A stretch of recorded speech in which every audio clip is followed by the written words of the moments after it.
Welcome back to the Giro d'Italia. We're back on the mainland.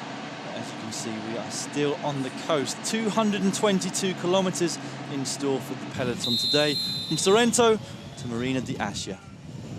Well, the attack started right from the gun with Manuel Boraro of Team Saxo Bank, just waiting for kilometer zero before he made his first attack. He dragged away a group of 7 riders that got clear after just 1 kilometer of racing.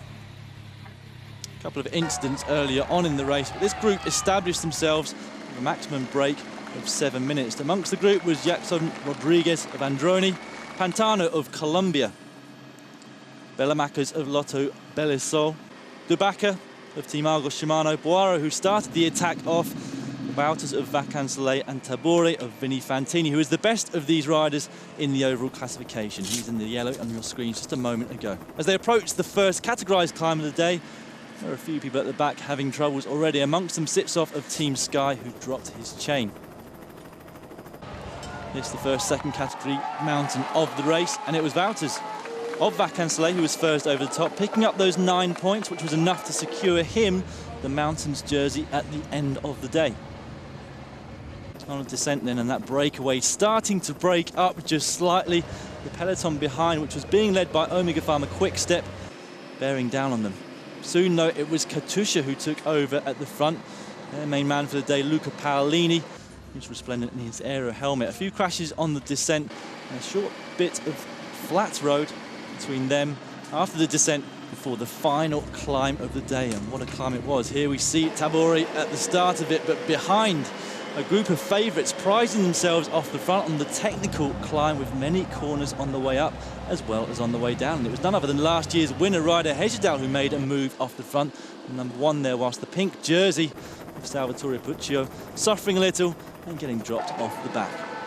Over the top of the last climb of the day then, it was Giovanni Visconti in the blue jersey of leader of the King of the Mountains who scooped up the 5 points on offer, giving him a total of 8. It wasn't enough to topple Willems of the Vacansoleil team.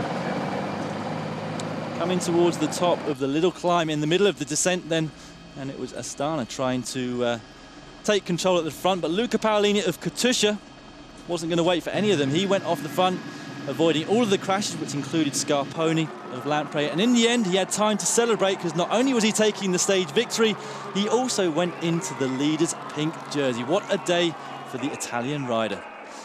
Coming in for second place was Karel Evans of Australia and Team BMC, whilst rider Hejjedal took the 3rd place on the podium and the 8 seconds on offer. Here we go then, Paolini on the podium as stage winner, and of course he's also got that pink jersey designed by Paul Smith, which he was also awarded. Let's have a catch up with Luca Paolini then to see what he made of the day. Ho cominciato a crederci da ieri dopo la cronosquadra, ho visto che after yesterday we did a good team time trial. We finished only 19 seconds down, so I knew I had a hope of going into this pink jersey. I'm obviously extremely pleased. Many congratulations. Go and get yourself onto the podium. Thank you. So not only does he take the pink jersey, he also goes into the red jersey as leader of the points competition, taking that off the back of Britain's Mark Cavendish, who rides for the Omega Pharma Quick-Step team. But it was young Willems of Vacansoleil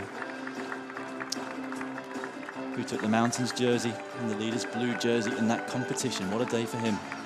Fabio Aru, who's here to work for Nibali on the general classification, did a strong ride and found himself in the white jersey as leader of the Young Riders competition. What a future he's got in front of him. Join us tomorrow then, when we've got a long stage of 246 kilometres and a few more climbs at the finish.